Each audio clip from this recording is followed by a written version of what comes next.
Good Herky, and you are on my channel. Today, I thought I would discuss, have you noticed that I'm not at my campground? Well, here we had a tornado warning last night, and it might continue over the weekend, so we are not going to Edgar Evans State Park. However, we will go out for the day.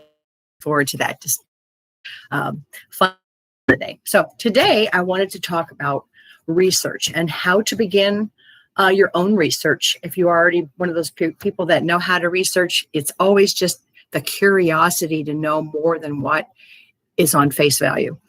And so I'll tell you a couple of ways to research. Google's pretty good, but on certain subjects, you might want to try Brave or DuckDuckGo.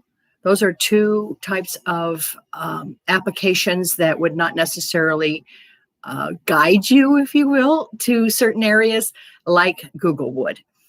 In addition, we have to start at the beginning of anything. Why are we in this position? How did we get here? What's going on that caused us to be in this situation?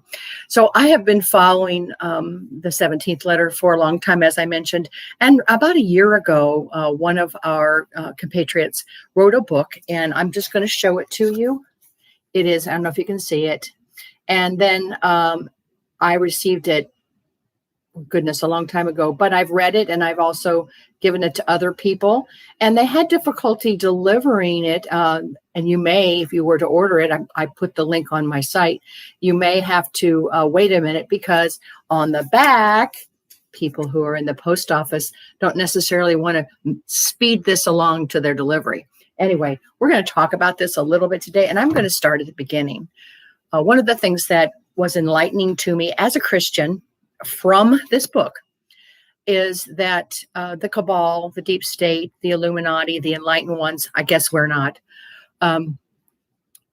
started out from the very beginning believing this. Now, I'm going to tell you what they believe, and it has no difference whether or not you believe it or I believe it, because perception is reality. So for the groups of people way back into time, they believed that Adam and Eve had two children in one birth cycle, which was Cain and Abel. And they believe that Abel was the prodigy of Adam, and they believe that Cain was the prodigy of Satan, the serpent. And by that, it's a bloodline. So they believe that there are two bloodlines, the bloodline that would eventually lead to Christ and the bloodline that would eventually lead to their enlightenment and their placement in the world, which is total domination. So if you accept that as a fact for this reasoning for the people, then we can go forward. So if you have a bunch of folks that think that they are the seed of the serpent and that they are the enlightened ones, they're better than us, and you develop this over time, you begin to have a race of people who take over everything, such as money, the running of money, power, people, because if you control people, then you control what's happening. And that's the basis of how Satan works, is he wants you to willfully give up your rights so that he can take control of your life. And that's how we got here, is that they believe that they are in control.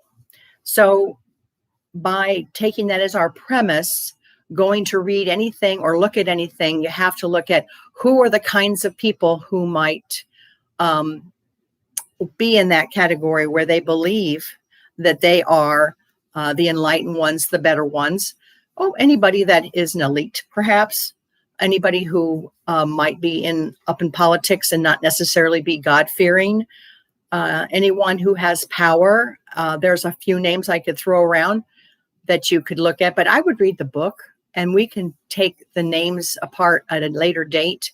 But they are simply called the Phoenicians. They continued their bloodline through centuries, and we got to where we are today, where majority of the people who are running our country are very familiar with the Cabal way of worshiping Satan.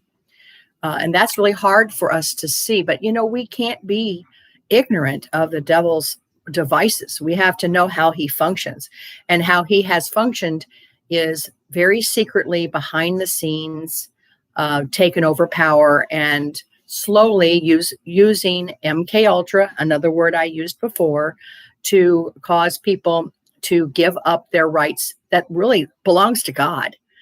So that is a little bit of going forward. You might go to those two sites, DuckDuckGo or Brave, and begin your research on the number of words that I mentioned today, or easily enough, try to get the book. Now, I went on to even a regular DuckDuckGo this morning, and I found the e-version available on those websites. So you can go ahead and look at that and begin your research. I am going to make it so that you can leave comments. And I also have an email I'll give you. It's cherylsintel@gmail.com, and I'll put it in the banner below. And I will continue this as we go through time, because soon there will be lots of people who will be aware of the enlightened ones, because the real enlightened ones, God's people, will not stand for it. And we will stand before the Father saying, Father, we are your children. Please stand with us. And he will, because he has. Have a great day. Hug someone today. Take that mask off.